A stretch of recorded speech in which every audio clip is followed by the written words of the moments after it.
Shalom, perkenalkan nama saya Rosyana Mega. Pada hari ini saya akan presentasikan mengenai atribut-atribut Allah dan yang saya akan presentasikan pada hari ini yaitu kekudusan Allah berdasarkan 1 Petrus pasal 1 ayat 14 sampai 16. Kita masuki dalam pendahuluannya. Sebagai orang percaya yang telah mengenal Allah, tentunya kehidupan pun harus arah karena pengenalan yang telah benar dengan Allah, serta hidup yang telah mengenal karakteristik Allah melalui atribut-atributnya. Kekudusan adalah sifat atau ciri khas Allah yang sangat murni, sehingga menjadi pemisah antara Allah dengan manusia, di mana Allah yang kudus tidak layak bertemu dengan manusia yang berdosa, dan begitu pun sebaliknya, manusia yang berdosa tidak pantas untuk bertemu dengan Allah. Kita memasuki dalam definisinya. Dalam bahasa Ibrani, kata kudusan disebut gadosi atau godesi yang berarti terpisah, dikhususkan, terpotong, dan dilepaskan seorang atau benda yang dikhususkan bagi Tuhan supaya dipakai oleh Tuhan. Kata gadosi atau godesi keduanya diartikan dengan kata suci, dan kata kudus dipakai pada kualitas hakiki Tuhan dan manusia. Sedangkan kata suci mengacu pada sikap kesucian Allah. Menurut Russell P. Spitaler, dalam bukunya mengatakan bahwa kekudusan Allah adalah bagi segala kebaikan manusia. Tanpa patokan ilahi itu, tidak mungkin ada bandingannya pada manusia. Kebencian Allah terhadap dosa menuntut bahwa kita menjauhkan diri dari segala kejahatan dan selalu berbuat baik. Kekudusan menjadi atribut utama Allah dan menjadi patokan para umatnya yang selalu menyesuaikan diri dengan patokannya. Berkata bahwa kekudusan adalah menjadi atribut utama Allah karena kita lihat bahwa Allah itu sangat kudus dan Allah itu sangat suci, di mana pada dasarnya Allah tidak pernah melakukan hal jahat dan Allah sangat berpantang dengan hal-hal yang jahat. Itu disebut karena Allah sangat suci dan Allah tentunya tidak tercemar oleh dosa. Kekudusan menjadi atribut utama Allah. Hal ini dibuktikan karena dari ketrasendenan Allah yang berbeda dengan semua makhluk ciptaan. Seperti yang saya jelaskan tadi bahwa Allah sangat berbeda dengan manusia, di mana Allah sangat suci dan tidak pernah melakukan dosa, tidak seperti manusia yang selalu melakukan kejahatan dan pada dasarnya manusia adalah manusia yang berdosa. Dan tidak hanya menjadi atribut utama, kekudusan juga menjadi sifat sempurna dari Allah. Karena Allah bertentangan dengan dosa dan kejahatan, itu berarti Allah suci. Tetapi Allah mengasihi manusia yang berdosa dan ia juga menghakimi dosa. Hal itu ditunjukkan dengan kesejajaran sifat dan tindakan Allah. Kita memasuki kudusan menurut dalam perjanjian lama. Dalam perjanjian lama, kekudusan diartikan sebagai Allah yang istimewa. Kita bisa lihat dalam Imamat pasal 11 ayat 44 sampai 45, di Yosua pasal 24 ayat 19, di 1 Samuel pasal 6 ayat 20 dan seterusnya, di mana di perjanjian lama itu Allah dikenal dengan sifatnya. Kata kudus dalam perjanjian lama berarti dipisahkan atau dikhususkan untuk maksud tertentu. Kekudusan dalam perjanjian lama menjadi pegangan serta ajakan bagi bangsa Israel, di mana pada saat itu bangsa Israel, umat pilihan Allah, harus kudus, dan bukan hanya bangsa Israel yang harus kudus. Segala atribut-atribut Allah itu harus segala sesuatu yang didasarkan dengan kudusan Allah dan bangsa Israel itu kita bisa lihat di dalam peribadahan mereka, di mana mereka harus memakai peralatan-peralatan kudus seperti piring, mangkuk, bejana, dan meja pun harus kudus.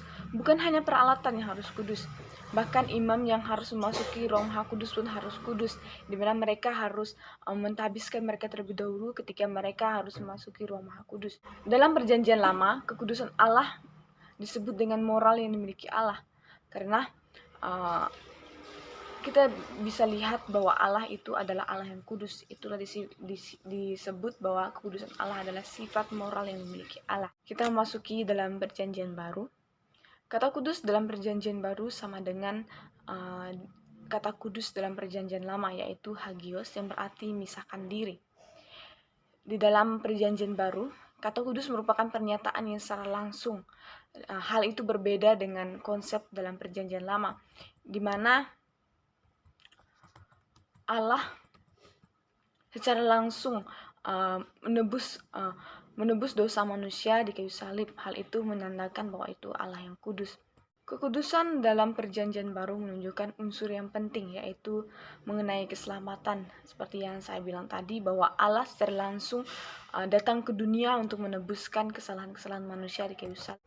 Kekudusan menurut teks Terus pasal 1 ayat 14-16 menjelaskan mengenai perilaku kudus umat pilihannya yang didasari dengan karakter atau gaya hidup, di mana di sini hal di sini menggambarkan bahwa setiap umat yang telah Ia pilih harus menjadi kudus seperti Dia yang kudus. Ketika orang percaya mengejarkan kekudusan, berarti ia sedang membangun prinsip universal yang tidak terikat oleh waktu, di mana hal ini membuktikan bahwa umat pilihan Allah harus kudus dan kekudusannya harus setara dengan Allah, di mana Allah itu adalah Allah yang kudus. Dalam ayat ini Paulus menyingkapi kekudusan Allah, di mana kekudusan itu hanya diperoleh dengan cara menyucikan diri dari segala dosa melalui Roh Allah agar menjadi serupa dengan Allah, yang berarti umat pilihan harus menyucikan diri dan membiarkan Roh Allah yang bekerja, dan mereka umat pilihan Allah ini harus menyetarakan kekudusan Allah dengan kekudusannya, yang dimana kekudusan ini tidak bisa dijangkau setiap manusia. Ini berarti kekudusan Allah itu sangat tinggi dan umat pilihannya sangat berbeda dengan Allah yang kudus.